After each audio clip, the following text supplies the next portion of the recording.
ಸ್ವಾಮಿ ನಮಸ್ಕಾರ. ನಮಸ್ತೆ. ನಮ್ಮ ಹಿಂದೂಗಳ ಹೊಸ ವರ್ಷ ಯುಗಾದಿ ಹಬ್ಬ ಬರ್ತಾ ಇದೆ ಸ್ವಾಮಿ. ಸೂರ್ಯಾಂಜನೇಯ ಸ್ವಾಮಿ ಸನ್ನಿಧಿಯಲ್ಲಿ ಹಿಂದೂಗಳಿಗೆ ವಿಶೇಷವಾದ ಪ್ರಾಮುಖ್ಯತೆಯನ್ನು ನೀವು ಕೊಟ್ಟಿದ್ದೀರಾ. ಏಕೆ ಅಂತಂದರೆ ಇಲ್ಲಿ ಬರ್ತಕ್ಕಂಥ ಪ್ರತಿಯೊಬ್ಬರಿಗೂ ಕೇಸರಿ ವಸ್ತ್ರವನ್ನು ಧರಿಸ್ಕೊಂಡು ಬನ್ನಿ ಅಂತ ಹೇಳ್ತಾ ಇರ್ತೀರಾ. ಸ್ವಾಮಿ ಹೇಳಿ, ಹಿಂದೂಗಳ ಯುಗಾದಿ ಹಬ್ಬ ವಿಶೇಷತೆ ಏನು ಅಂತ ಸ್ವಲ್ಪ ತಿಳಿಸ್ಕೊಡಿ.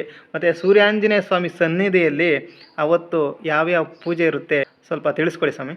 ಖಂಡಿತ. ಎಲ್ರಿಗೂ ನಮಸ್ತೆ. ಇಲ್ಲಿ ವಿಶೇಷವಾಗಿ ಯುಗಾದಿ ಅಂತಂದರೆ ಯುಗದ ಆದಿ. ನಮ್ಮ ಹಿಂದೂಗಳಿಗೆ ಹೊಸ ವರ್ಷ ಅಂತಂದರೆ ಯುಗಾದಿ ಹಬ್ಬದಿಂದ ಪ್ರಾರಂಭ ಆಗುತ್ತೆ. ಯಾಕೆಂದರೆ ನಮ್ಮ ಮಾಸಗಳು 12, ಅಂದರೆ ಚೈತ್ರ ಮಾಸದಿಂದ ಪ್ರಾರಂಭ ಆಗುತ್ತೆ. ಅದೇ ಕ್ರೈಸ್ತರಿಗಾದರೆ ಜನವರಿ 1 ಹೊಸ ವರ್ಷ ಅಂತ ತಿಳ್ಕೊಂಡಿದ್ದಾರೆ ಕ್ರೈಸ್ತರು. ಆದರೆ ನಾವು ಹಿಂದೂಗಳು ಯುಗಾದಿ ಹಬ್ಬವನ್ನೇ ನಾವು ಹೊಸ ವರ್ಷ, ಯುಗಾದಿ ಹಬ್ಬದಿಂದ ಮತ್ತು ಯುಗಾದಿವರೆಗೂ ಹೊಸ ವರ್ಷ ಅಂತಬಿಟ್ಟು ನಾವು ಇದು ಮಾಡ್ತಾ ಇರ್ತೀವಿ. ಈ ಯುಗಾದಿ ಹಬ್ಬ ಅಂತಂದರೆ ಇಲ್ಲಿ ವಿಶೇಷವಾಗಿ ಸೂರ್ಯಾಂಜನೇಯ ಸ್ವಾಮಿ ಸನ್ನಿಧಿ ಹಿಂದೂಗಳಿಗೆ ನಾವು ವಿಶೇಷವಾದ ಒಂದು ಪುಣ್ಯಕ್ಷೇತ್ರ ಇದು.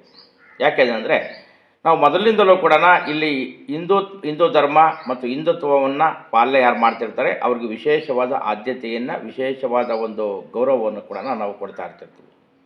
ಇಲ್ಲಿ ನಮ್ಮ ಸೂರ್ಯಾಂಜನೇಯ ಸ್ವಾಮಿ ದೇವಸ್ಥಾನವನ್ನು ದರ್ಶನ ಮಾಡೋಕ್ಕೆ ಬರ್ತಾ ಇರ್ತಕ್ಕಂಥವ್ರು ಎಲ್ಲರೂ ಕೂಡ ಈಗ ಕೇಸರಿ ವಸ್ತ್ರವನ್ನು, ಕೇಸರಿ ಟವಲನ್ನು ಎಲ್ಲರೂ ಕೂಡ ಹಾಕೊಂಡು ಬರ್ತಾ ಇರ್ತಾರೆ.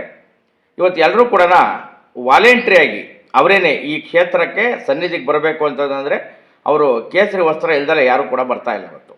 ಅಂದರೆ ಎಲ್ರಿಗೂ ಕೂಡ ಗೊತ್ತಾಗಿದೆ ಇಲ್ಲಿ ಹಿಂದೂಗಳ ಒಂದು ಪುಣ್ಯಕ್ಷೇತ್ರ.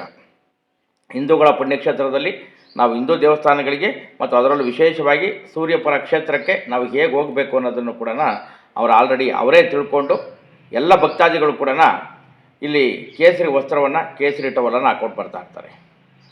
ಈ ಯುಗಾದಿ ಹಬ್ಬ ಅಂತಂದರೆ ನಾವು ಎಲ್ಲರೂ ಕೂಡ ಅವತ್ತು ಬೇವು ಬೆಲ್ಲವನ್ನು ಹಂಚ್ತಾ ಇರ್ತೀವಿ. ನಾವು ಹಿಂದೂಗಳಿಗೆ ಅಂದರೆ ಅರ್ಥ ಏನಪ್ಪ ಅಂತಂದರೆ ಕಷ್ಟ ಸುಖವನ್ನು ಸಮನಾಗಿ ತಗೋಬೇಕು ಅಂತಕ್ಕಂಥ ಒಂದು ಸಂದೇಶವನ್ನು ಕೂಡ ಕೊಡ್ತಾ ಇರ್ತಿರ್ತೀವಿ. ಅಂದರೆ ಈ ಸೂರ್ಯಾಂಜನೇಯ ಅಂತಂದರೆ ಸೂರ್ಯ ಮತ್ತು ಆಂಜನೇಯ ಎರಡು ಒಟ್ಟಿಗೆ ಇರತಕ್ಕಂತಹ ವಿಶ್ವದ ಏಕೈಕ ದೇವಸ್ಥಾನ ಸೂರ್ಯಾಂಜನೇಯ ಸ್ವಾಮಿ ದೇವಸ್ಥಾನ. ಇದು ತುಂಬ ಪುರಾತನ ಕಾಲದ ಒಂದು ಗ್ರಾಮ. ಇದು ಹಿಂದೆ ಒಂದು ಗ್ರಾಮ ಇದ್ದು ಈ ಗ್ರಾಮ ಒಳಗಡೆ ಹುಣಸೆಗಡ್ಡೆ ಹುಟ್ಟಿದಾಗ ನಶಿಸಿ ಹೋಗಿದೆ. ಈ ಆಳಾದ ಊರನ್ನು, ಅಂದರೆ ಈ ಆಳಾದ ಊರಿನಲ್ಲಿ ಅಳಿದುಳಿದ ದೇವಾಲಯಗಳನ್ನು ಈಗ ಸೂರ್ಯಾಂಜನೇಯ ಚಾರಿಟಬಲ್ ಟ್ರಸ್ಟ್ ಅಂತ ರಚನೆ ಮಾಡಿ ಈ ಟ್ರಸ್ಟಿಂದ ಎಲ್ಲ ದೇವಸ್ಥಾನಗಳನ್ನು ಇವತ್ತು ಜೀರ್ಣೋದ್ಧಾರ ಮಾಡ್ತಾ ಇದ್ದಾರೆ. ಈ ದೇವಸ್ಥಾನಗಳನ್ನು ಜೀರ್ಣೋದ್ಧಾರ ಮಾಡೋದ್ರ ಜೊತೆಗೆ ಹಿಂದೂ ಧರ್ಮವನ್ನು, ಹಿಂದುತ್ವವನ್ನು ಪಸರಿಸಬೇಕು ಅಂತಕ್ಕಂಥದ್ದು ಈ ಟ್ರಸ್ಟ್ನ ಧ್ಯೇಯೋದ್ದೇಶ.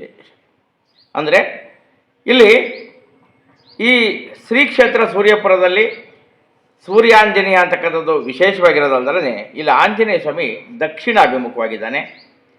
ಅಂದರೆ ಅದರ ಜೊತೆಯಲ್ಲಿ ಇಡೀ ಏರಿಯಾ, ಅಂದರೆ ಈ ಒಂದು ಸೂರ್ಯಪುರ ಗ್ರಾಮ ಏನಿದೆ, ಈ ಸೂರ್ಯಪುರ ಗ್ರಾಮ ಇಡೀ ಊರು ಪೂರ್ತಿ ವಾಸ್ತು ಪ್ರಕಾರದಿಂದ ಕೂಡಿದೆ. ಅಂದರೆ ಈಶಾನ್ಯದಲ್ಲಿ ಕೆರೆ ಇದೆ, ನೈಋತ್ಯದಲ್ಲಿ ಗುಟ್ಟೆ ಇದೆ, ಮತ್ತು ಪೂರ್ವ ತಗ್ಗಾಗಿದೆ, ಪಶ್ಚಿಮ ಎತ್ತರವಾಗಿದೆ, ದಕ್ಷಿಣ ಎತ್ತರವಾಗಿದೆ, ಉತ್ತರ ತಗ್ಗಾಗಿದೆ. ಹೀಗಾಗಿ ಭಕ್ತರ ಎಲ್ಲ ಕೋರಿಕೆಗಳು ಕೂಡ ನೆರವೇರ್ತಾ ಇರ್ತವೆ, ಅತಿ ಶೀಘ್ರವಾಗಿ ಮತ್ತು ಅತಿ ಸುಲಭವಾಗಿ ನೆರವೇರ್ತಾ ಇರ್ತವೆ. ಹೀಗಾಗಿ ವಿಶೇಷವಾಗಿ ಹಬ್ಬಗಳ ದಿನ, ಅದರಲ್ಲೂ ಹಿಂದೂ ಹಬ್ಬ ಹೊಸ ವರ್ಷ ಯುಗಾದಿ ಹಬ್ಬದ ದಿನ ಇಲ್ಲಿ ಭಕ್ತಾದಿಗಳು ಹೆಚ್ಚಿನ ಸಂಖ್ಯೆಯಲ್ಲಿ ಬಂದು ಸ್ವಾಮಿಯ ದರ್ಶನವನ್ನು ಮಾಡ್ಕೊಂಡು ಹೋಗ್ತಾ ಇರ್ತಾರೆ. ಯುಗಾದಿ ಹಬ್ಬದ ದಿನ ಬೆಳಗ್ಗೆಯಿಂದ ಸಂಜೆವರೆಗೂ ಕೂಡ ಇಲ್ಲಿ ದೇವಾಲಯದ ಬಾಗಿಲು ತೆರೆದಿರ್ತದೆ. ಮತ್ತು ಬೆಳಗ್ಗೆಯಿಂದ ಸಂಜೆವರೆಗೂ ಕೂಡ ವಿಶೇಷ ಪೂಜಾ ಕೈಂಕರ್ಯಗಳು ನಡೀತಾ ಇರ್ತವೆ. ಹೀಗಾಗಿ ಎಲ್ಲ ಭಕ್ತರುಗಳು ಕೂಡ ಅವತ್ತು, ಅಂದರೆ ಯುಗಾದಿ ಹಬ್ಬದ ದಿನ ಈ ಒಂದು ಸೂರ್ಯಾಂಜನೇಯ ಸ್ವಾಮಿ ದರ್ಶನವನ್ನು ಮಾಡಿ ಪುನೀತರಾಗಬೇಕು ಅಂತೇಳಿ ಕೇಳ್ಕೊಳ್ತಾ ಇದ್ದೀವಿ.